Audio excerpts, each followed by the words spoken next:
So we live in this perception of a perception of ourselves. Hence, my identity is made by what my parents think I should be. My identity is made up by what my college or university thinks I should achieve. While you're living in that bubble and that echo chamber, getting to what you really want to do is impossible, because maybe that just doesn't fit. And I think so many people feel that way today, that they don't fit into the current education system. They don't fit with the 3 or 4 or 5 careers that you're taught exist. So that process of self-excavation and actualization first requires being exposed. You can't be what you can't see. And what we have to do in order to get to that place where we can take the keys and unlock the self-imposed prisons, or the prisons that we have given ourselves on the basis of what we have come to believe is our limitations, what we can and can't do. We have to let go of that. And I call it rewriting our agreement with reality. I will wake up with a new mindset for myself, for my future. The sky's the limit to your dreams. You can go beyond the stars if you make it up in your mind that you won't be stopped. You gotta take that thing out, like you gotta take the breath out. So some of y'all are afraid of math. Go after it. Go get it. Don't run from it no more. Go get it. You gotta go get it. It's possible. At the end of the day, you're going to go as far as you're willing to fight for, and that's it. And if you're willing to fight to go all the way, then you will go that far. You will set a new bar. You will define for people what is possible. You just have to have the drive and willpower to go through that next door and give it your all. We all must become the leaders that we're looking for. We got this.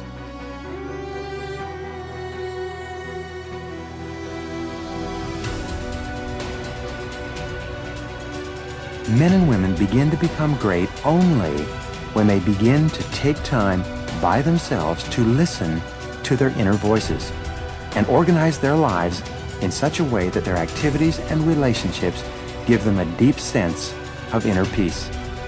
The first step that you can take to personal greatness is to sit down quietly and look over your life to determine the areas where you're not experiencing the peace of mind and happiness that you really want. You'll find that this is a very easy exercise to do because your mind is continually preoccupied with these problems, just like a person sitting on a tack would be preoccupied with the pain. Your job is to get off the tack. Your responsibility to yourself is to realize that you can never make someone else happy by being unhappy yourself, just as you can never make someone else healthy by being sick. You should not sacrifice your happiness in an attempt to somehow achieve the happiness of another person. You'll only end up making no one happy, especially yourself.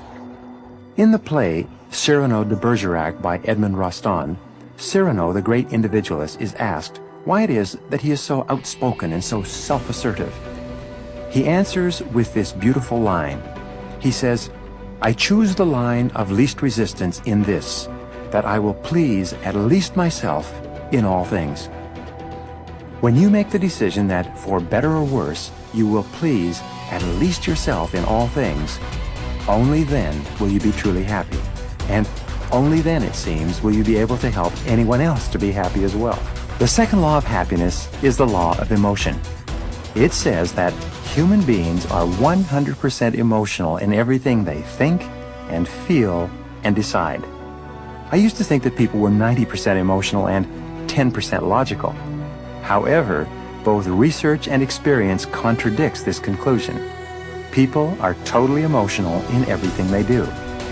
If a person says to you that he's decided to do the logical thing, it simply means that he has more emotion devoted to that course of action than he does to another course of action, and he uses the word logical to justify his decision. Someone once said that no matter how old you become, you always have the emotions of a teenager. This may or may not be true, but the central impact of your emotions and feelings is a key component in both understanding and achieving your own happiness. The first part of the law of emotion is that you are motivated by two major groups of emotions, those of love or desire, and those of fear or loss.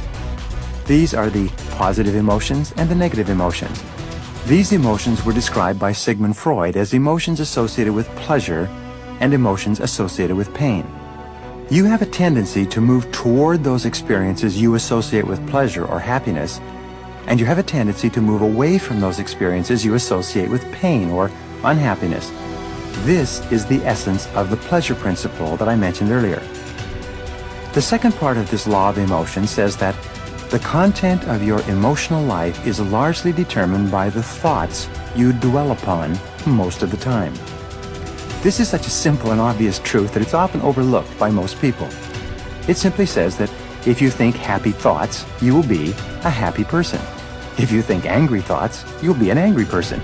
If you think about the things that people have done to hurt you and the reasons you have to be angry or unhappy, you'll be negative, pessimistic, and eventually you'll be depressed. Abraham Lincoln once wrote, "A man is just about as happy as he makes up his mind to be." Well, this is true for you and true for me. Let life touch you. Don't let it kill you, but at least let it touch you. The next touch could open up the well springs you'll never lack for desire for the rest of your life. From shortly after the time I met my teacher, Mr. Shope, at age 25, no one's ever had to say to me all these years, "When are you gonna get going?" Nobody's ever said that to me all these years. I've heard, "When are you gonna slow down? You're gonna have a heart attack and die. You can't keep up this kind of calendar." But nobody's ever said to me, "When are you gonna get going?" I'm asking you to keep searching for life experiences until you find one that lights your fires, until you will never lack for desire for the rest of your life. And nobody will ever have to say to you the rest of your life, "When are you gonna get off the couch?" Clue. Welcome all experiences. Don't put up the walls. The same wall that keeps out disappointment keeps out happy. Take the risk. And here's the last emotion that can change your life in a single day. It's called resolve. Resolve says, "I will." Two of the most powerful words in the language. I gave you the formula for disaster. Could, should, don't. Here's the formula for fortune. Should, could, will. I will. I should. I can, and I will. Two of the most powerful words in the language. I will. Benjamin Disraeli once said, "Nothing can resist a human will that will stake even its existence on its purpose. I'll do it or die." What a powerful set of words. The man says, "I will climb the mountain. They've told me it's too high, it's too far, it's too difficult, it's too rocky, it's never been done before." The man says, "Hey, it's my mountain, I'll climb it." Pretty soon you'll see me waving from the top or dead on the side, 'cause I ain't coming back. The best definition of resolve I ever got was from a junior high girl, Foster City, California. I love to talk to kids and ask them definitions. They come up with beauty. I got to this word and I said to the kids, "Who can tell me what resolve means?" Some didn't know and some tried. It was interesting. The best one I got was a little girl about 3 rows back. She said, "Mr. Rohn, I think I know." I said, "What?" She said, "I think resolve means promising yourself you will never give up." I said, "That's the best I've ever heard. You can't say it any better than that. Promise yourself you will never give up. You don't have to promise me. You don't have to promise the world. Just promise yourself." What a great bit of language. I asked the kids, how long should a baby try to learn how to walk? How long would you give your average baby before he shut off? "That's enough." No, any mother in the world would say, "You're silly. My baby's going to keep trying what? Until." What a magic word, until. How many books will you read? Until you find the answers for your good health? Read 1 and quit? Read 2 and quit? Risk a cardiovascular disaster? I can't buy that from you. Wouldn't you read enough books until? Wouldn't you read enough books on financial independence until you become financially independent? Wouldn't you read enough books on leadership until you become a leader? Wouldn't you read enough books on power until you got the power? Of course, why not? Don't settle for less. Use this little until phrase. I'll do enough exercises until I become healthy. I'm out of breath now, but I'll put myself through enough disciplines until I'm no longer out of breath. I'm not going to walk up one flight of stairs and can't catch my breath. It's over. Until magic. Ask yourself questions. Your desire for success is fed by self-reflection, awareness, and resoluteness. Since everyone has their own definition of success, every set of objectives will vary. Your definition will lead you in a different direction than your peers. If you are ambiguous about your goals, start interrogating yourself and figure out your life's purpose. Ask questions like, what do I want to achieve? Where do I see myself in the next 5 years? What do I enjoy but could be better at? How do I define success? What kinds of accomplishments will help me drive forward? These will help you learn more about yourself and devise your objectives. Write down the first answer that comes to your mind without overthinking. Remember, there are no right or wrong answers. By answering these questions one by one, you will notice a pattern emerging. It will be your dedicated path to shaping or reshaping your objectives. Step 2. Prioritize your objectives. If you have several desires that you wish to fulfill, prioritize your objectives to view them as tangible goals. By flashing a simple why at your life's purpose, you can find answers to what you genuinely want. It can be landing your dream job, earning your college degree with honors, buying the first house, or being completely debt-free. Of course, they do not necessarily have to be material possessions. You can also aspire to achieve happiness or peace of mind. If you know what you want but are not sure how to get there, this step is bound to help you. Step 3. Write them down.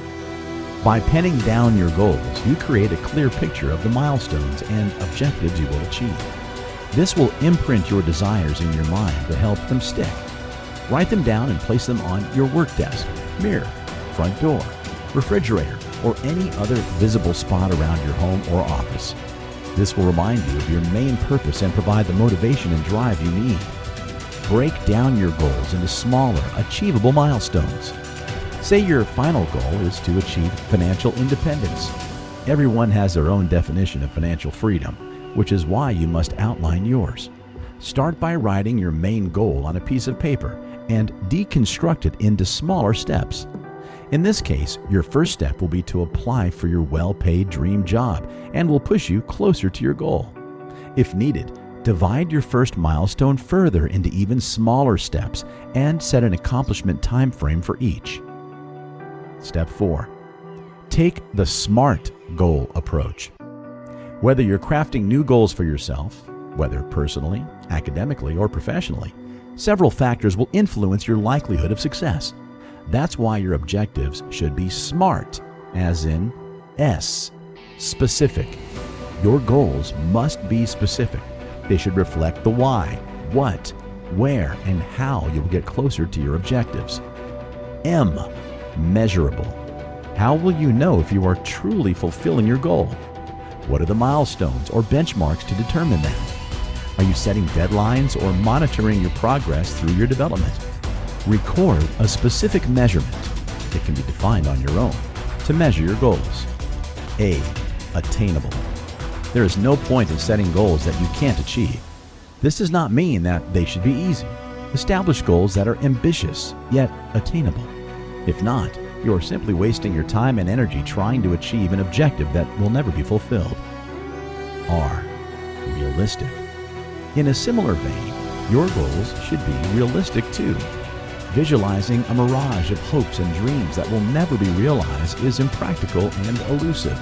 So be pragmatic and set goals that you believe are feasible and within your reach. T, time-bound. Lastly, set a timetable for each of your objectives. You should be able to fulfill a goal within a specific time frame.